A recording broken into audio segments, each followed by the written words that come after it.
ফের রাজপথে লুণ্ঠিত হলো মানবতা। চোর সন্দেহে এক জনজাতি যুবককে ল্যাম্পপোস্টের সঙ্গে বেঁধে মারধর করে পুলিশের হাতে তুলে দিলেন এক দোকান মালিক।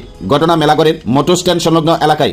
ঘটনায় চিচিরব এলাকার শুভবুদ্ধি সম্পন্ন মানুষের মধ্যে পেটের দায়ে গত কিছুদিন যাবৎ মেলাগড় মোটর স্ট্যান্ড এলাকার মা লক্ষ্মী মিষ্টান্ন ভাণ্ডারে কাজ করে আসছেন সোনামুড়া মহকুমারী মোহনবুক ব্লক এলাকার চন্দুল এডিসি ভিলেজ এলাকার জনজাতি যুবক সূর্যধর নোয়াতিয়া।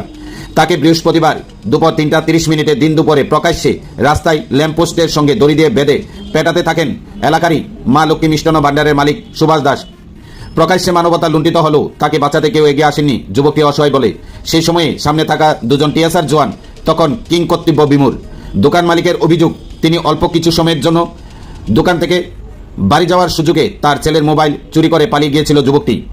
অসহায় সূর্যধর নোয়াতিয়া জানিয়েছেন, এলাকারই অন্য কোনো একজনের থেকে কিছু টাকা ধার এনেছিলেন। সে পুরো টাকা পরিশোধ করতে না পারায় তার হাত থেকে দোকান মালিকের ছেলের মোবাইলটি জোরপূর্বক নিয়ে যায় পাওনাদার। সেই সময় এই মোবাইলটি তার কাছে ছিল। যে শ্রমিক বা কর্মচারীদের দিয়ে বিত্তবান থেকে আরও বিত্তবান হন মালিক শ্রেণী, যাদের রক্তঘাম মাখা পরিশ্রমে গড়ে ওঠে বড় বড় ইমারত, তাদের উপর এ হেন অত্যাচারও নিশ্চুপ বেশিরভাগ মানুষ। সূর্যধন গীতা সূর্যধন নতিয়া কি সে কসের ব্যাপারটা ভাই? আরে রে আমি কইছে বাইক ফোন কইরা তুই আইনা মল ছুড়াই দিয়া দিমু আমি এরকম কইছি। মোবাইল নিছে কেডা? হ্যাঁ বড় আমার তো মল সিগনালে লিস্টে আমার না দেখা।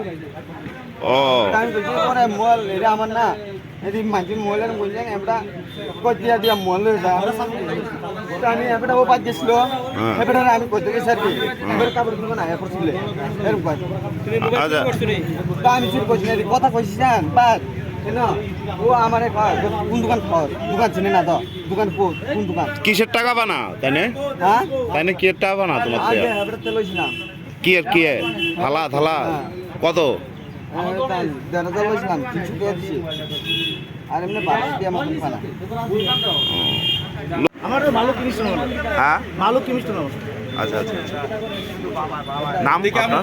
আমার নাম হলো সুভাষ। কি কাজ করতো আপনার দোকানে? এই তো রুটি বানাইতো ও কারিগরের হেল্পার। কারিগর 200 টাকা দিছে কারিগরের কাজ করতে 200 টাকা দিছে আর জিজ্ঞেস করতে কতদিন ধরে কাজ করতেছে? আর 3 দিনই মাত্র ঢুকছে। তার বড় ভাই দিয়ে গেছে। তার বড় ভাইয়ের ফোন নাম্বার নাই। আমি এবারে বলতে গেছি